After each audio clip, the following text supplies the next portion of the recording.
Okay, let's have him here. Peter White, Asbury Park Press. Coach, could you tell us what's the most important factor, as you see it, about tonight's loss?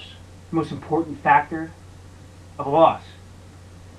I don't know. I mean, we didn't play that well. I don't see how you can take anything important away from the loss. I thought our third line especially played pretty well, but overall it was just a crappy effort, and you can't take anything positive away from the loss. It's a dumb question. Next. Lou Pisani, Bergen Record. The addition of Klo to your lineup, what do you see as his role? What's his role? Chloe's just a tough guy. He plays the third line and fourth line grinders. He's good along the boards. He's good at smacking people around, and that's what we need him to be right now after this horrendous loss. Harry James, New York Post. What is your personal preparation for a game? My personal preparation? Yeah. You guys going to give me some real questions here or what? I'm sick and tired of coming out here answering these questions. My preparation for a game, I don't know. I wake up around 9 a.m., say goodbye to my wife, get a cup of coffee, practice, come home and sleep, and do a couple other things to do what I need to do to get this club ready. Next question. Al Johnson, Plattsburgh Press Republican. Coach, what's your take on the rumors that some of the Rangers are party guys? That's just, it's just one of those things that, they have to do. They have to work on. And, I used to be a big party guy myself, believe it or not, back in the college days. And I'll tell you something right now. If you're getting paid to play for an NHL team the quality of the New York Rangers, you're not supposed to do that shit. You're supposed to knock it off. But, I can't control what these guys do. They should know better as professionals here as we move along. John Peters, Newark Star Ledger. Do you think Messier would make a good general manager? Don't ask me questions about GM and all that stuff. That's out of my hands. My job is to just coach, the hockey team here. I don't have one opinion about it. Don't ask me questions about the game. I'm the head coach. Next. Mike Green, Associated Press. Do you feel that the players have any extra added pressure on them playing in New York City? Yes. Jeff Kinney, National Enquirer. Do you have any pregame quirks or routines, such as buttoning your shirt the same way every game? Yeah. I usually start. I switch buttons back and forth, and that usually does it. But no, I mean, come on. This is today's media. This is today's media. It's a flippin' joke the way it is. Ask me questions about the game. That's what the problem is with hockey media. You guys know absolutely nothing about the game. You ask me why I call timeout after my guys are tired, and you ask me about my shirt and how I button it to prepare for a game. It doesn't matter. Who gives a shit? It's not about me. It's about the team. Next question. That's it. Thank you. All right, ladies and gentlemen. A historic day in the National Hockey League as we welcome you to another edition of What the Puck. Another edition of What the Puck.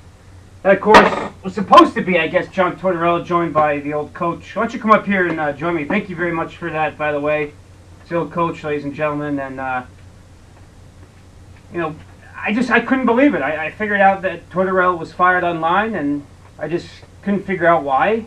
And I didn't expect it so soon. He was talking about how he was getting ready for training camp next season and stuff like that. So basically what I'm asking is, what is your overall opinion about this? Why?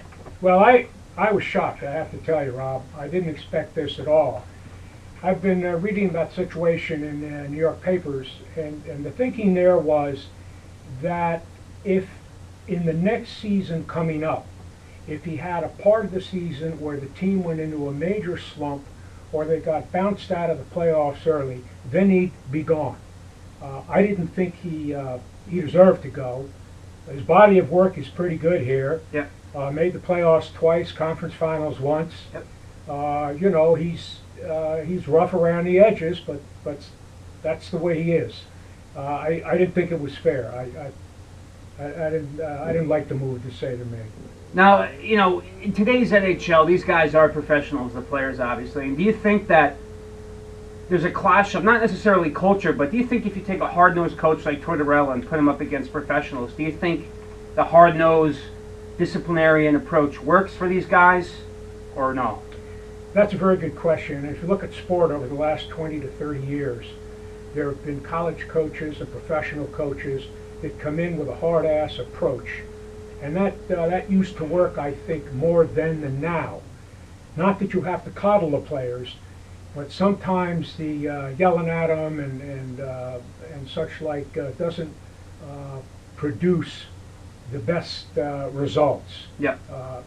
Unlike Herb Brooks in 1980, for example. Mm-hmm. They hated him, but they wanted to show him that they were the best, and they were the best. You know, Tortorella had 5 seasons with the Rangers, getting into the playoffs, 4 years, had above 500 record each in one of those years, even the years they didn't make the playoffs. But what do you think were some reasons behind this? Okay, there's all sorts of stuff. Me, personally, when he called out Carl Hagelin in the Boston series saying he quote-unquote stinks on the power play, I thought that was deplorable. You know, you can't do that to a player. He pulled a Bobby Valentine. You don't go to the media first between him. Some people think that didn't work out too well. Some people think his management of the power play obviously was horrendous. There was the Chris Kreider thing where he's up and down between the A, where I think he belongs in the NHL on a third or second line, not a fourth line player. And when he played in Game 6 against Boston, he had that goal. He was, I believe, on the third or second line. So just all these things floating out there. What do you think is the reason for this? Or is it all of them? Torts had made some missteps here. I don't think the Hagelin thing should be blown up too much. Yeah, he shouldn't have said it. He could have said it better. He's struggling on the power play, but that's not him. And he probably said it to Carl before he said it to the media. But it didn't come off right. No. That wasn't very well done. The power play, there was talk about perhaps he should have had an additional coach on the team, special teams, power play, penalty kill, what have you. Mm-hmm. You know, and perhaps his handling about the younger players could come into play. Over the years, it's been, and with Kreider and Miller, to the point where if they make a single mistake, they'll either go down or they'll get benched or they'll lose time. Well, I don't think that's really good because they learn by making mistakes. Yeah. But overall, he did a solid job here at New York. Yeah. And he didn't deserve to go. Now, I thought I'd read something that suggested that before he got fired, he had sat down with Sather, and Sather said, look, you know, I'd like to change the system here, and if you buy into it, you can keep your job. But then the next day, a paper came out saying that he was fired, and it was a total shock to him. Mm-hmm. So I believe that. I don't think he knew it was coming. Yeah, I mean, you just look at his records here, 21-12. 12-7, 38-33, 44-33, 51-24 in that remained tremendous season last year, going to the conference finals, and then 26-18. The guy, you know, no matter what kind of methods he uses, he produces results. And that begs the question, if you have a coach that has this consistent amount of winnings and an old senile guy named Glenn Sather up in the press box is firing him right away, well, maybe does that fall on the responsibility of the GM? Maybe he should go and Torts should stay? Well, I'm glad you brought that up because I do have a few comments on Sather. When Sather won those cups out at Edmonton, Mickey Mouse could have won those cups with the players that he had surrounded himself with. Oh my God! I don't think that was a big deal.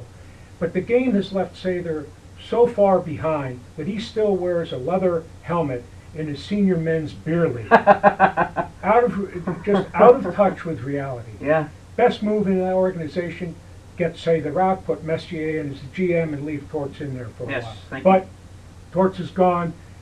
Sather isn't going to go anywhere because Dolan, the owner of the team, doesn't know anything about hockey. Right. It's smart. They should fire him and get him out. The reason he hired him was he liked the mystique of the 4 cups and the Gretzky and Messier and all of that. Now, there's obviously in the coaching position up right now for the New York Rangers. Who do you think will replace him? I got a whole list of guys here outside of the Rangers organization, which I'll get into in a little bit here on the show. But what about guys like Mark Messier or Wayne Gretzky or, you know what I mean, just guys like those within the organization? What about even Mike Sullivan, the assistant coach, who we'll talk about later? Who do you think will get it? I heard some interesting conversation on ESPN radio today. Mm-hmm. And both Messier and, believe it or not, Gretzky are interested in the coaching job. Wow. Now, if Messier is very interested in this job, it would be hard for Sather to turn him down. Yeah. As far as Sullivan goes, he should be retained under all scenarios. Mm-hmm. If a coach was brought in from the outside, Sullivan probably would go because the coach would want to bring his own assistants in.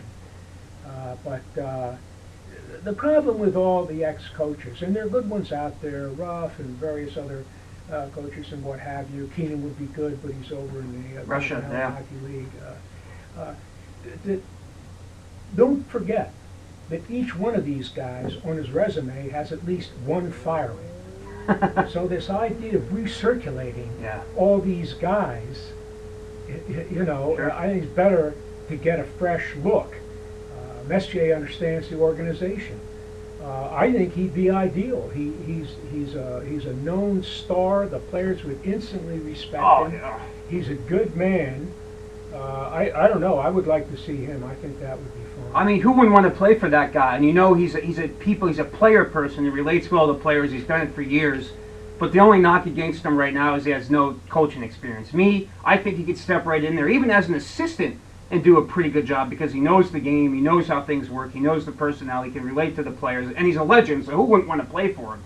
So if he could step right in there, you know. I don't see him dropping down 2 levels from assistant GM to assistant coach. Yeah. I think it's coach or not. Mm-hmm. Again, it would be a wonderful scenario if he took over the GM spot. And, you know, no one's saying you couldn't go back and get Tortorella. Yeah. But that's not going to happen.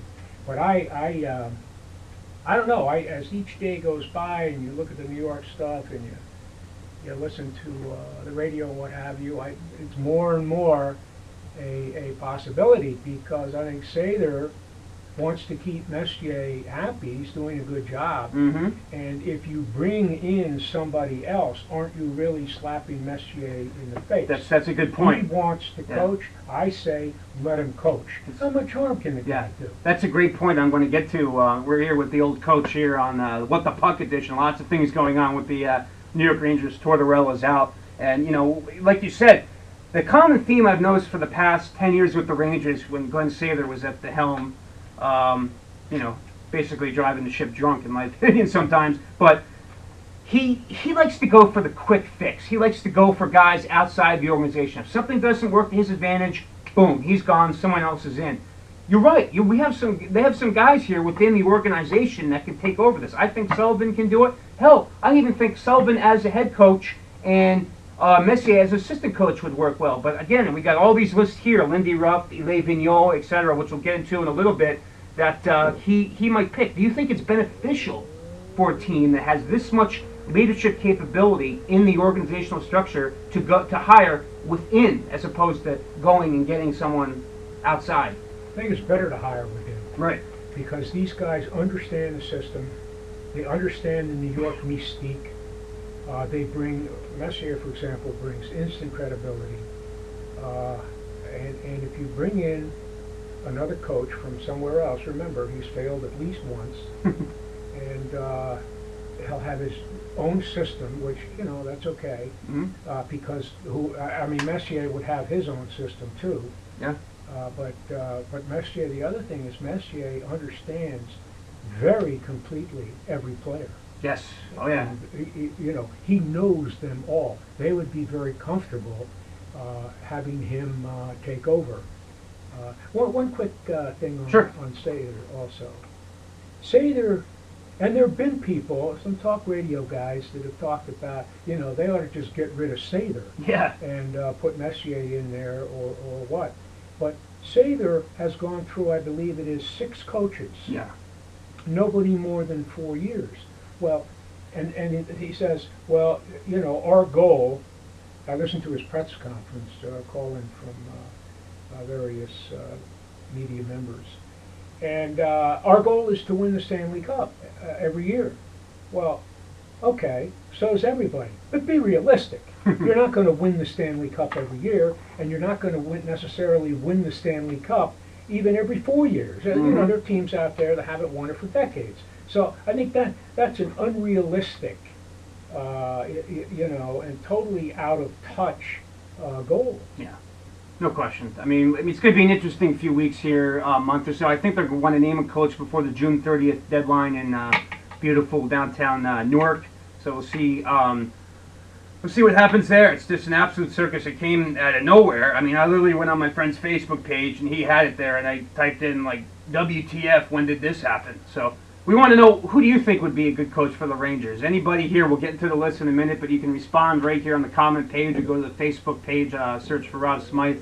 And the old coach, thank you very much. This was great stuff, and okay, Rob. It's going to be good to see what happens. So. Always a pleasure. All right, take care. Thank you. Yep. So, coach, on What the Puck. Oh man, lots going on here in the National Hockey League. The coaching carousel continues here in the NHL.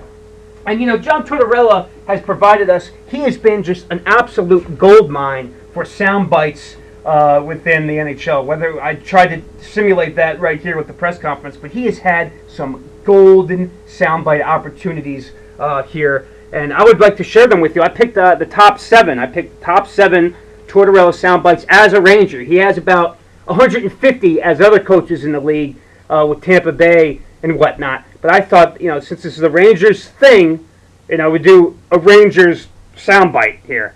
So I found this cool picture. Check this out, by the way. I can't imagine. There he is, right there. Of course, John Tortorella. I can't imagine what the conversation would have been like between this guy and John Tortorella. John, excuse me, can you come into the office, please? We need to talk to you about something serious. I'm choking on my cigar. Help! My assistant, please, help me. Okay, Glenn, what do you want? What do you want from me? Well, John, you know, we decided to take a different direction here in New York. We want to get a quick fix as soon as possible. You've done a tremendous job, but you've been an a-hole sometimes calling out players, and we're going to have to let you go. Are you flipping kidding me? You're going to let me go after all that I've done here? You senile old fart of an old man. You're sickening. I'm never going to work for you guys again. I'm out of here. And that's probably, it'd be interesting to see if that happened in real life.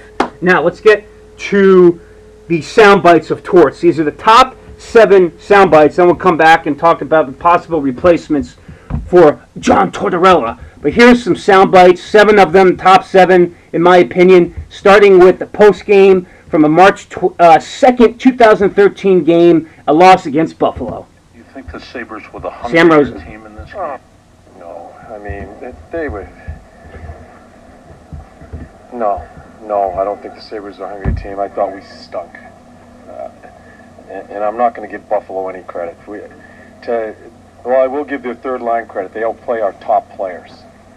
And it can't happen. I couldn't be more disgusted and disappointed with the way our top guys played, the way we handled ourselves through it. That team was ripe to be beaten. And we simply did not play the way we're supposed to play. I don't know what to tell you. Did you ask them? Did you ask them any questions? I don't know why I always have to answer these questions. You should ask them occasionally about what happened. Did they answer your questions? Yeah. Were they in the room? Yeah. What'd they say? Tell me. Let me ask some questions here. What'd they say? Lack energy in the first period, too many penalties in the second. Yeah. There was talk about hunger around the net, Yeah, too. yeah. Anybody else got a question? I'm sure you do, Sam. Well, Sam Rosen, have some respect. It's got to be a little frustrating when you think that you're starting to get I just told you consistent. what I thought. Yeah. I told you what I thought. And that goes into the physicality and not clearing around the net and allowing more space. I'm not going to pick it apart. We sucked. Okay. And we sucked at a time that you can't suck. And so we have to get it straightened out. So I don't know what else to tell you. All right. In fact, the funny thing is, I remember that game, and to me, it didn't look like they sucked. They were getting chances. It just wasn't going in. Now, this was on May 23rd after the controversial Brad Richards benching, which I think needed to be done, and it shouldn't have been a factor in his firing. And he had this to say, because him and Richie go way back to when they won the Cup in Tampa, and they're really good buds, and Tortorella had this to say about it. Brad Richards is a hell of a hockey player. He has had struggles. He has had struggles here. It continues. Me putting him in that role does not help him. So I'd rather have him out and identify how we're going to run our fourth line. So none of you don't put words in my mouth. It's not blaming Brad Richards. I've already heard enough of that crap already as far as this is concerned. He's a hell of a hockey player that's having a hell of a time. So I need to make decisions for what I feel is right for the team to win tonight's game, and that's why I make that decision. And this is a Conn Smythe winner, a guy I've grown up with, a guy that I love as a person and a player, but I have to make that decision regarding this. So kiss my ass if you have, if you want to write something different. It's not about blaming that guy, and I don't want anybody to pile on him. This is my decision, and I make it for the hockey club. Good for you, sir. Rangers have a new battle cry. I'm just glad it's on cable right now, and it's late at night. That's the NBC feed. All right, next one we got John Tortorella. This was when he, a couple of years ago, he had a battle with Brooksy from, I think it's the New York Post, I want to say. And this guy's just a blood-sucking parasite of a reporter, if you ask me, in my opinion. You know, they have some history when Tampa played Jersey in the playoffs the year they won. And this is just another epic chapter in the Brooksy-Torts battle. I'm not going to answer any questions from you. You're not. Ouch! Oh, good. I'll speculate. You speculate, be as sarcastic as you can be, as you usually are. Have you ever fought before? Yeah. You have? Yeah. Why? Are you challenging me now? No, I'm not challenging you. Okay. You know, Redden sticks up for his teammates the other night. Redden! And you come up with some sarcastic article. Oh, it was funny. It was funny? Yeah. Well, you know what? You're probably beat up in the bus stop most of the time. I think so, huh? You're a great representative of the city. Will you let these other guys... Just go stand somewhere else, would you please? No, I won't. Classic example of the jock type bullying the nerd. And in my opinion, the nerd deserved it. Asking stupid questions like that. He's not a hockey reporter. He's a gossip column writer with all the junk and all the dirt that these parasites try to dig up. All right, here we go. This is from Game 7 between the Capitals and the Rangers. They do those stupid in-game interviews where you're allowed on the bench during the game to interview a coach. If I'm a coach, I say, get the hell off of my bench. This is my office. But, they have to be accommodating to the media, and Tortorella was it right here. I believe this was last year's Game 7. Tortorella had this to say. Very precise answer, if I do say so myself. Edward Jones FaceTime, Pierre with Rangers head coach John Tortorella. John, how come you guys seem so composed in a Game 7 on home ice? Because you look almost the same as when you played Ottawa. We have a good group here. I think these type of situations... He's actually giving them a lot right now. You have some fun here. You have a power play coming up. You have a 1-0 lead. What you do on the off days that could maybe help your power play, which has struggled in the series. I'm not telling you. Thank you for your time. What a dumb question. What did you do on your off days? Well, I got laid and drank beer to prepare for the power play. That's the best way that, we can describe it. All right, it's just sickening. Here's this weasel again, Pierre Maguire. This was from this series against Boston when Callahan had a big goal and Torts had this to retort to one Pierre Maguire. You're much more aggressive on the forecheck here in Game 2, fair to say? Yeah, we're playing much better this period, latter half of the first and this period. How would you describe Ryan Callahan as his coach? Well, right now, that's a huge goddamn goal he scored in the first period. That's how I describe it. Thank you. So all you need to know, folks, John Tortorella tells it like it is. Oh my God, he cursed on live TV. Children's ears will bleed. Some people actually do feel that way. Here we go. This is from May 12th this year in a post-game conference. Torts, the man. Ask me a question, don't say talk about it. Yeah, and that's another that's a great point by John Tortorella. I always don't agree with him. Most of the time I do. But tell me about your power play. It sucks. Ask me something about the power play, and then I'll go on. Ask me a question, please. Very polite. I'm not going to talk about it if it isn't a question. He's a polite guy. The regular season crap means nothing. You make your legacy as a player in these types of situations. A number of our guys last year had a blast playing in these games, and some guys handle it, some guys don't. When you say handle it, specifically like handily on the ice, what do you think that means? The question is, when you say handle it, specifically handle it on the ice, what do you think that means? You know what I think it means? I think when he says ice, he actually means a football field, or a baseball diamond, or a golf fairway. That's what I mean. When you handle it on the ice, you handle it during the game. You don't handle it during anything else. What do you mean you handle it on the ice? I handle it in the baseball diamond. What kind of stupid people? And these assholes, let me tell you something. These assholes are allowed into the press room to ask these questions. A blind 3-year-old midget could ask more pertinent questions than this asshole. Just absolutely pathetic. And listen to his reaction. I don't know how these guys do it. If I'm Tortorella, man, I'll just throw the mic at his face and leave. But here's what happened. Holy crap. Give me another question, please. You came away with the W, but just one goal. Are you at all concerned about the offense heading in? No. He says no and just leaves. You know, I don't blame him. You know, GMs always think that, you know, part of your responsibility as a coach is deal with the media. Well, if the media has no idea what the hell hockey is about, how are you going to do it? Now, this happened in the playoffs last year. This guy named DJ Steve Porter put together this awesome mix of Tortorella clips from last year's playoffs, and it goes a little something like this. I'll answer these questions here first. What? Yep. Next question. Just ask the question, please. I'm not talking about the refs. No. Next question. I'm talking about the calls. No. No. I'm not talking about the game. What? It becomes a mental game. It's just one game. Next question. Do we have a chance? Yes. Next question. We need to attack. Yes. Next question. Yes, I do. What? Next question. No. I know. It's not. Both power play stunk. Both teams stunk. These type of situations happen for a reason, and it's good stuff. It's real good stuff. It's really good things. There was a lot of bad things, but there's some good things. It just keeps on building. What? Yes. No. And I'm not trying to be a smarty pants, but stuff like that, it's a bunch of crap. I disagree how our team's been portrayed here, but good stuff. Stop coaching, Pat. Next question. I'm talking about the refs. Next question. I'm talking about the games. Next question. Just ask the question, please. We'll play the same way. Keep banging away. Next question. No update. No update. Good, thank you. So there you go. There you go, ladies and gentlemen, right there. All the classic John Tortorella clips. Now, something really, really disturbed me when I was watching the Rangers' final farewell interviews before the summer. They interviewed Henrik Lundqvist, okay? And I thought maybe that the reason why he said the comments that he did was due to Tortorella bashing his fellow Swede, saying he stunks on the power play. I don't know if the Swedish guys are an elite group and they hang together and they stick up for each other or whatnot, but from what I gathered and what from Lundqvist said in his post in his comments, he does not seem that interested in coming back to New York. Well, listen to this for yourself and see what you think about this. If they come to you with talk about a contract extension, are you interested? I'm gonna talk to my agent, and we'll see. You know, it's.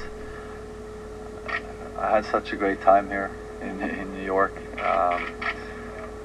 From day one, they treated me really well and given me an opportunity to play a lot of hockey. So it's been a lot of fun. I have one more year on the contract, so thank God. I'm just focused on. Well, right now I'm just trying to get over this year, but we'll see. I think I'll talk to my agent and we'll take it from there. He's laughing as he says, I'll talk to my agent. Now let me tell you something. If I'm this weasel right here or any other management in New York, I am bending over backwards, sideways, diagonally, and doing anything possible to kiss Henrik Lundqvist's ass so much that he is forced to resign in with New York because his ass goes numb. I mean, you cannot have your franchise goaltender saying these comments like this. Oh, Lundqvist, come in here, pick her up, will you? Can you grab my cigar, please? I'll kiss you right on the ass to make you come back here. Absolute crazy. Do everything you can. Walk on water. Do anything possibly can to get this guy back because he is the core, the foundation of the team. And without him, you're screwed. Now, get into this real quick. Possible replacements for Coach John Tortorella, Lindy Ruff, right here, fired from the Buffalo Sabres. He played, I don't know, a season with the Rangers. He's kind of a tough guy, defensive first coach, 14 seasons in Buffalo. We got this loser right here, Ile Vigneault, former Vancouver Canucks coach who was fired. Known as a player's coach, 422 wins. We got this guy right here, Mr. Dave Tippett. Mr. Dave Tippett, he worked with former Rangers GM to save their Don Maloney in Phoenix past 4 seasons and had them in the playoffs in each of its first 3 in the desert. You got this guy, Mark Crawford, right here, who coached the Colorado Avalanche in '96 to a championship. He's been with he's been with Dallas and Vancouver. I don't like this guy because, in my opinion, from what I've gathered, he basically ordered the Todd Bertuzzi hit on Steve Moore, which makes him an absolute piece of shit, in my opinion. Moving right along, we got Dallas Eakins. Now, this would be a big jump for this young man. He's coach of the Toronto Marlies of the AHL. People think he's ready to make the jump to the AHL as soon as humanly possible. 46-year-old, considered the best coach in the AHL, 4 seasons as coach of the Marlies, so we'll see what happens. Then there's Paul Maurice right here.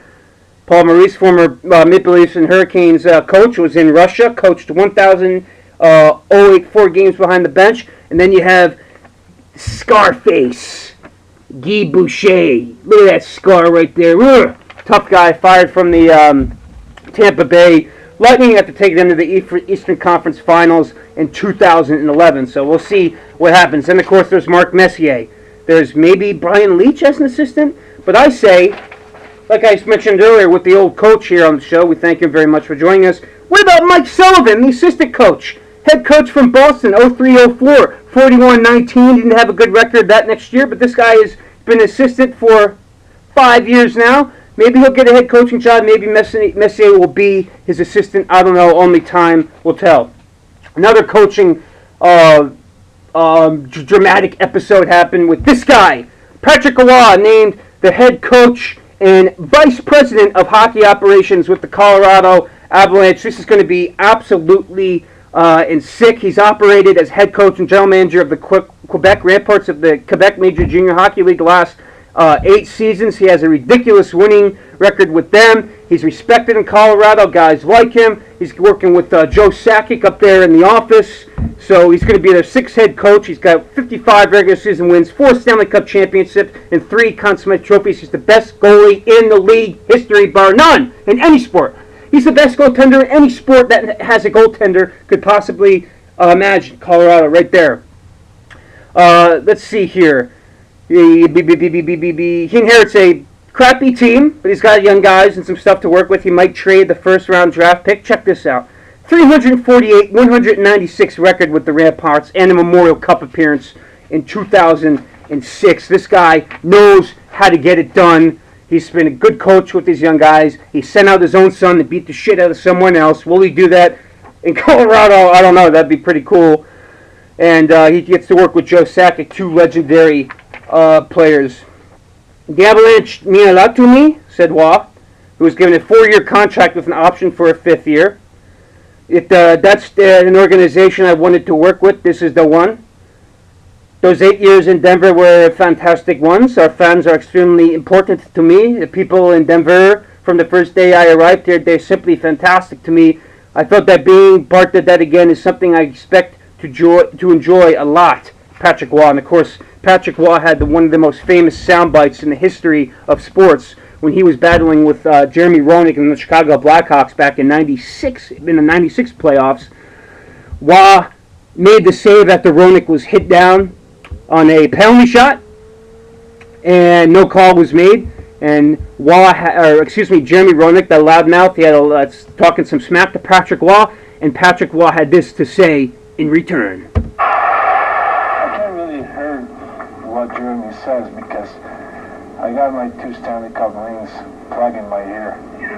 Yeah, enough said. Case closed. All right, now we're in the Western Conference Finals. This is going to be something. The last 4 teams to win a cup are going at it right now. Pittsburgh and Boston and LA and Chicago. Can you imagine if it's an original 6 battle between Chicago and Boston? That would be sick. But here we do. I'll go over this really briefly. My picks for the championship. We look at the Penguins. They got Crosby, Malkin, Kunitz, Neal, Again, Pascal Dupuis, and that's just touching the surface. Boston's fourth line proved to be a difference maker, so that's going to be a good battle there. They got Sean Thornton. They killed the Rangers, and this guy Krug, rookie defenseman for the Bruins, is just absolutely out of his mind right now. Andrew Ference might come back. Goaltending. If Boston is going to have a chance to win, this is where they're going to exploit it. They don't have a really... Well, Marc-Andre Fleury sucked against the Islanders. Vokoun came in there, finished 6-1 or whatever, had a great run. But if the Bruins are hungry to take advantage of that, they'll go after Vokoun because it's been a while. And, of course, you have Tuukka Rask in between the pipes for the Bruins, 2.22 goals against and .932 save percentage in the playoffs so far. The Penguins have scored 13 man advantage goals, 7 power play goals, but allowing 7... I totally fucked that up. Scoring is surprisingly high, 7 power play goals, but allowing 7 on the penalty kill for the Bruins. Now, who do I like in this series? I say Penguins in 6. They got more skill up and down the lineup. They're deep. I've been saying it all year long. My predictions, of course, have been way off in these finals. I had San Jose and Pittsburgh in the finals. That ain't going to happen, so I just threw my chart, my bracket sheet out to the Wolves, completely gone. So if you want to listen to me, I don't know why you would, but I got the Penguins in 6. Again, in Boston's favor, they got the unpredictability of Vokoun. Can he handle a big playoff game like this? It's been a while. They're faster. They're going to skate around Boston, who's just going to look to rip their faces off with guys like, Lucic and, those guys. Even Marchand for Little Weasel. He's a good physical player. So I got the Penguins in 6, advancing to the Stanley Cup Final. Now, we'll move out west. I don't know why I just did that. Seed number 1, Chicago versus seed number 8. First time they'll face each other in the Stanley Cup playoffs since 1974, blah, blah, blah. Blackhawks won 2 of the 3 meetings. Doesn't mean a damn thing. Forwards now. We'll break them down. Sharp. First goal in Game 7 against the Red Wings, but his first goal since Game 1 of the conference semifinals. He's been phenomenal. Looks like Taze. Looks like Kane are trying to step it up. Let me tell you something. Game 7, Kane was unbelievable. He should have had at least 2 goals. He was just dipsy-doodling around everyone like they were traffic cones. He's going to step up. Of course, what's up with that phantom penalty shot? That was the weirdest thing in Game 6. First of all, from what I understand, a penalty shot is called if you're on a clear breakaway and a guy hauls you down. The dude had a player right next to him, parallel, if you will, and it was called a penalty shot? I don't get it. That's fluky stuff. I don't like that horse shit at all. But regardless, for defense, you got Brent Seabrook, who was actually had to calm Jonathan Taze down in one of the games because he was a madman taking penalties, but they responded that quick. That's why I like Chicago. You got Mike Richards, Gagne, Dustin Penner. You got big guys there for the Kings. If you will, it's going to be a heck of a series. La-dee-da-do. Slava Voynov for the Kings has played well. Duncan Keith is the best defensive player right now in the National Hockey League for the Chicago Blackhawks. He's played phenomenal. He's got great vision. He breaks up plays. Him and Roosevelt, former Ranger who sucked in New York, are actually doing pretty well now. Goalies, Corey Crawford, .948 save percentage and 1.50 goals against average. It's going to be something. He's big. He uses his big pads a lot. He's been solid. But, of course, you got the defending Conn Smythe trophy winner, Conn Smythe winner, Jonathan Quick for the Los Angeles Kings. He made several low-stopping shots to preserve the 2-1 victory. He stretched out his glove on Joe Pavelski with 5 minutes left in the game. Leads the league in goals against average, 1.50 save percentage, .948 in shutouts. 3 shutouts. Joel Quenneville has done a great job rebounding his team from adversity, not only in the regular season, but in the playoffs, which included Taye's little temper tantrum. And he's a 2-time Cup winner, and I think he has what it takes to pull out of any adversity here. On the other side, you got Daryl Sutter. He took Dustin Brown away from Williams and Kopitar and placed him with Clifford. It may not look like the best move, but it worked. Sutter went back to that Brown, Kopitar, Williams line after a TV timeout in Game 7, and they scored the game-winning goal. If it works, it works. 2 really good coaches going at it right here. So what can I tell you? Special teams. Taze, Hossa, Shaw, Keith, Seabrook, Kane, 16% of that department this post-season on the power play. Chicago's yielded 1 power play on 41 shorthanded. That's pretty good. Power play 20% for LA. Penalty kill is 80%. That's pretty good. And what it comes down to is the Chicago Blackhawks pulling out this one, advancing to the Stanley Cup Final to take on the Pittsburgh Penguins since, what, 93 I think they played? I don't know, I just remember in that horrible movie, Sudden Death, with Jean-Claude Van Damme, those two teams were going at. Just an awful, great acting performance right there. Oh, man. This guy, Joel Quenneville, he knows how to dig his team out of adversity. The guys respect him and they will listen to him. It's going to be a close game, close series, I think, back and forth. Of course, I said that for a couple series. Last series, Chicago has got the veterans, and I think that Jonathan Quick, you know, he's got to crack at some point or another, and why not against a good team, especially with Kane and Taves starting to light things up. They know how to get it done, plain and simple. So I got Chicago in 7 games, and I got the Pittsburgh Penguins advancing to the Stanley Cup Finals. What the vote did I just say they were in? I picked them in 6, so we'll see what happens. Thanks for tuning in. If you have any comments, concerns, questions, let me know who you think would be a good replacement for the New York Rangers head coaching position. I'm Facewash, a.k.a. Rob Smyth. You can find me on Facebook. Just type in my name. There's a good chance you'll find it. And we'll see you next time. We'll see you in the Promised Land. The Holy Grail, the Stanley Cup Final. We'll break everything down for you in the Stanley Cup Final coming up on the next edition of What the Puck? We'll see you next time. Take care and enjoy the playoffs.